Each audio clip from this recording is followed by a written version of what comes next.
নিজের 300 হাতে ফিটে এটা ওই ইয়ে দিন করার রাতে কি জন্য হয়েছিল ইয়ে করছে। তাই ভাইয়ের মুখে শুনে কেমনে কি ভিডিওটা সবাই দেখেন। তুমি তো বাইক নেওয়ার পরে তুমি সবকিছু করেছো না, মডিফাই করেছো না, নিজের হাতে মডিফাই করেছি। যা হয়েছে তাই না? যা ভালো লাগছে, যা চোখে ভালো লাগছে তাই লাগাই খুব একটা মধ্যে। বিকেলে মানে বাইকের টাচ করে বিকেলে তোমরা মনে হয় বেরিয়েছো নাকি নাকি সন্ধ্যে? বহুত শান্তি, কিছু জানে খেয়াল নেই কিছু? এই যে, আল্লাহ ভরসা। যাই আল্লাহ ভরসা, আমার তুলছে নিজে বাঁচতে পারতেন না। মানে আমরা আহামরি কোপ দিতে পারে নাই, 4-5টা যেগুলো কোপ দিছে 2টা লাগছে, আর ফসলের 4টাই লাগছে মাথার খুব মধ্যে। সাইডটা দিছি, সাইডটা দিছি। মাথার মধ্যেই 2টা লাগিয়ে গেছে, হাতের মধ্যে। তোমার হাতে কি বেশি অবস্থা খারাপ? হাতের যে মিডল ফিঙ্গার এটা মাঝখান বরাবর ইয়ে হয়ে গেছে বরাবর।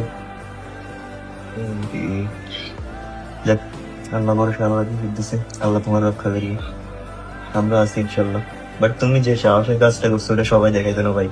ওটার জন্য মানে কি বলবো, এটা নিয়ে সবাই ইয়ে করতেছে, অনেক চেষ্টা করছো ভাই বাইকের জন্য। আসলে বাইকের প্রতি প্রত্যেকটা ছেলে মানে অন্যরকম, বাইকের প্রতি আগে সর্বপ্রথম বাইক, নিজের চিন্তা কেউই করে না, সবাই সর্বপ্রথম বাইক। আমার বাইক দরকার, বাইক ছাড়া আমি কিছু বলি না। বাইক আর মোবাইলকে আদৌ বের করে দিতে পারবে। এটাই তো বাইক। Сколько бы я не просил, но ты же знал.